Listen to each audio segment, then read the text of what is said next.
एक जंगल में एक पेड़ पर रानी चिड़िया और उसी के पास दूसरे पेड़ पर पारो नाम की चिड़िया रहती थी। इन दोनों में बहुत ही अच्छी दोस्ती थी। कोई भी काम हो ये दोनों साथ साथ करती थी और दाना चुगने भी एक ही साथ जाया करती थी। चलो ना पारो, आज हम तालाब में नहाने चलते हैं। तुमने तो बड़ी गजब की बात कही है। काफी समय हो गया ना हमें तालाब में नहाए हुए। और क्या, इसीलिए तो कहा आज चलने को। वे दोनों तालाब की ओर निकल पड़ती हैं। तालाब के पास पहुंचकर दोनों चिड़िया खूब नहाती हैं और नहाने के बाद वहीं से दाना चुगने चली जाती हैं। वहां पहुंचने के बाद पारो कहती है, आज तो बड़ा मजा आया ना रानी।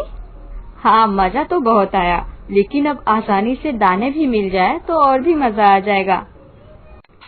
तभी थोड़ी दूर पर उन्हें एक गिलहरी का छोटा सा बच्चा दिखाई देता है जो घोंसले से बाहर जमीन पर गिरा पड़ा था।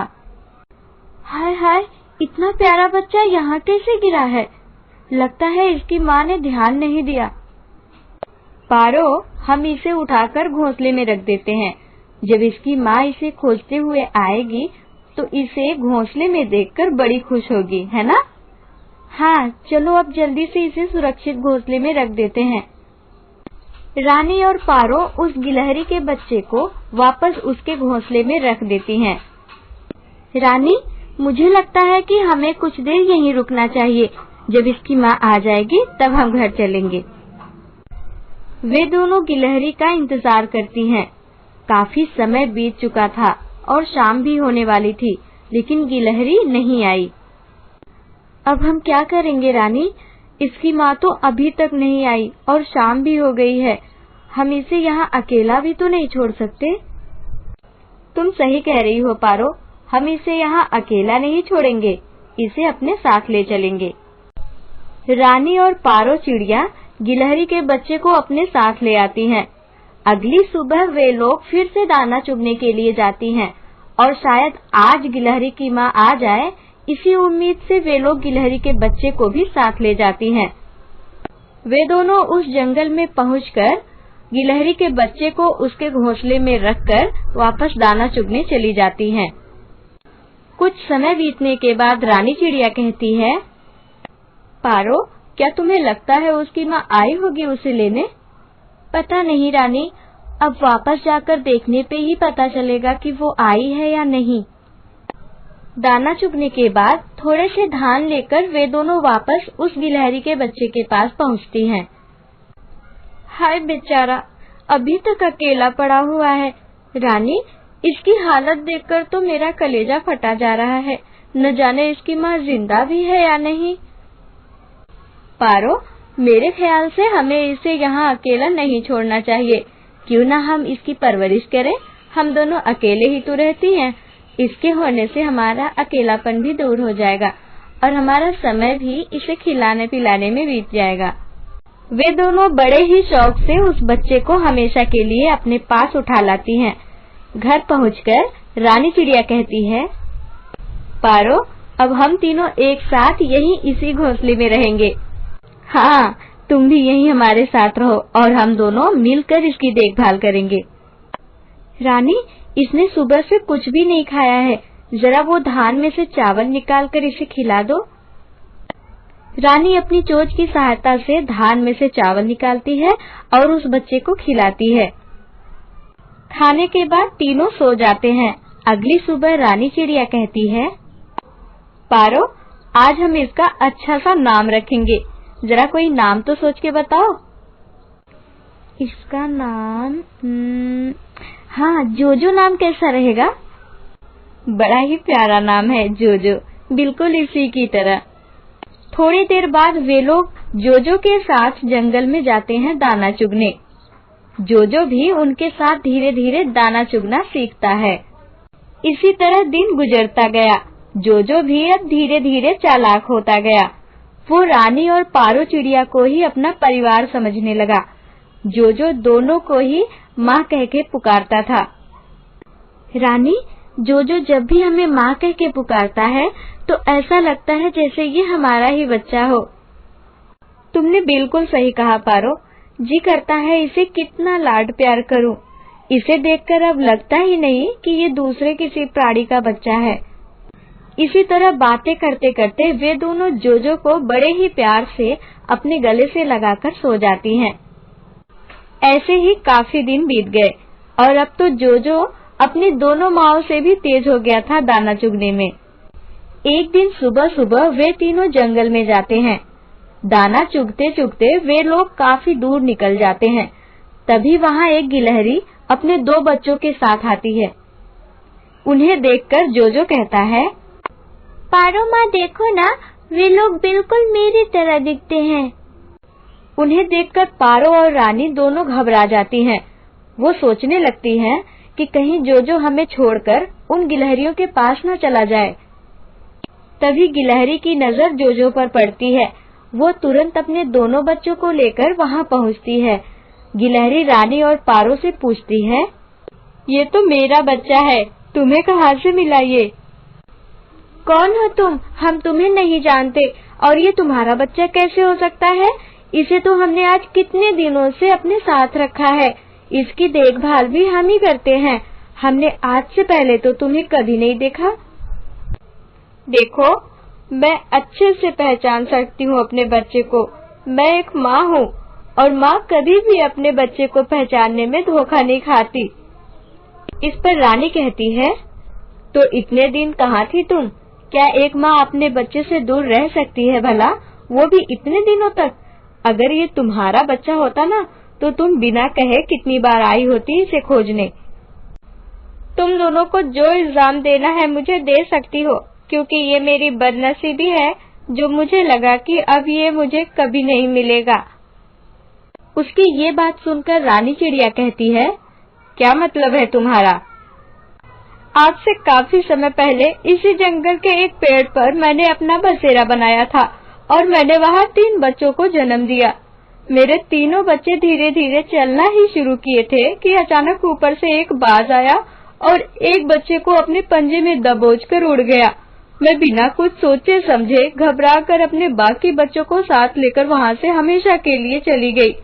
मुझे डर था कि अगर मैं वहाँ रुकी तो कभी न कभी वो बाज मेरे बाकी बच्चों को भी उठा ले जाएगा। लेकिन ऊपर वाले का करिश्मा तो देखो, मौत के मुंह से भी निकल आया मेरा बच्चा। ये मेरी बदनसीबी है जो मैं पीछे मुड़ के नहीं देखी, लेकिन भगवान ने तुम दोनों को दूत बनाकर भेजा इसकी रक्षा करने के लिए। उसकी ये बात सुनकर पारो कहती है, तुम्हारी बातों में बिल्कुल सच्चाई है। ये हमें वही तुम्हारे घोंसले के बाहर जमीन पर पड़ा मिला था, लेकिन हम इसे अब तुम्हें नहीं सौंप सकते। हम इसके बिना नहीं जी पाएंगे। देखो, तुम दोनों ने जितने भी दिन मेरे बच्चे को संभाला है, उसके बदले जो भी मांगोगी मैं देने को तैयार हूँ, लेकिन मेरा बच्चा मुझे वापस कर दो। नहीं, हम नहीं जाने देंगे इसे तुम्हारे पास। देखो, अगर तुम लोग नहीं मानोगी तो मुझे मजबूरन पक्षियों और गिलहरियों की पंचायत बुलानी होगी और फिर वो लोग जो भी फैसला करेंगे उसे दोनों पक्षों को मानना होगा। हाँ, हमें मंजूर है, तुम बुलाओ पंचायत। वो गिलहरी जाती है और थोड़ी ही देर में कौवा, उल्लू और कुछ गिलहरियों के साथ वापस आती है। सभी लोग एक तरफ बैठ जाते हैं और पंचायत शुरू होती है। उसमें से उल्लू कहता है, सबसे पहले गिलहरी अपना पक्ष रखेगी। इस पर गिलहरी अपना दुखड़ा सुनाती है। मैंने आप सबको सही फैसला करने के लिए बुलाया है। उम्मीद करती हूँ आप लोग पक्षपात नहीं करेंगे। इन दोनों पक्षियों के पास जो बच्चा है, असल में वो मेरा बच्चा है। आज से काफी समय पहले बाज इसे उठा ले गया था और मुझे लगा बाज वापस आकर मेरे बाकी दोनों बच्चों को भी उठा ले जाएगा। इसी डर से मैं वो निवास हमेशा के लिए छोड़कर चली गई।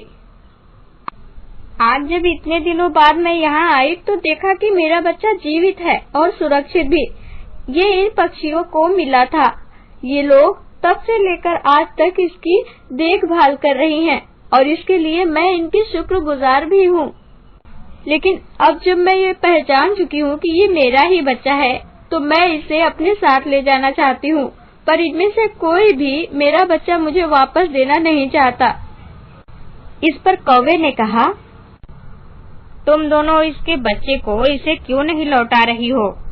इस पर पारो चिड़िया ने कहा, कौवा भैया, भले ही हमने इसे जन्म नहीं दिया हो, लेकिन इसे हमने चलना सिखाया, बोलना सिखाया और अपने साथ साथ हम इसे ले जाते हैं बाहर दाना चुगने। अब तो ये दाना भी चुगने लगा है। ये हमें माँ कह के बुलाता है। आप ही बताइए, क्या जन्म देने वाली ही माँ होती है? परवरिश करने वाली का कोई हक नहीं होता? हाँ, ये बात तो बिल्कुल सही है। श्री कृष्ण जी पर देवकी माँ से ज्यादा हक माँ यशोदा का रहा है, क्योंकि उनकी परवरिश यशोदा माँ ने ही की थी। लेकिन यहाँ बात समझौते की है। अगर गिलहरी बहन अपना बच्चा तुम्हें सौंपने को राजी होती है, तभी तुम रख सकती हो, वरना नहीं।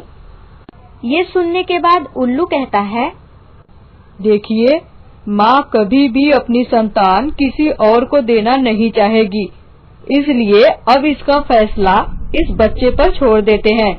ये तो जानकार हो गया है, अब ये जिसके पास रहना चाहेगा उसी के साथ रहेगा। हाँ, ये तो आपने बिल्कुल ठीक कहा। बोलो बेटा, तुम किस माँ के पास रहना चाहते हो?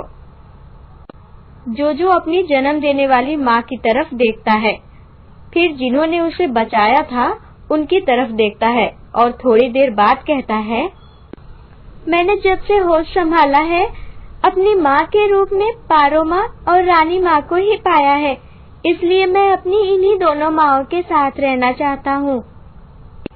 ये सुनकर पारो और रानी चिड़िया की आंखों से खुशी के आंसू छलक उठते हैं।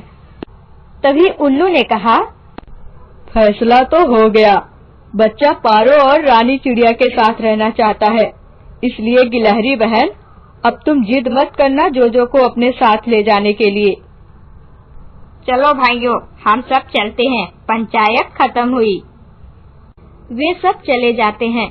गिलहरी पारो और रानी चिड़िया के पास आकर कहती है, सुनो बहन, मेरे बच्चे को हमेशा माँ की तरह ही प्यार करना, यही विनती है।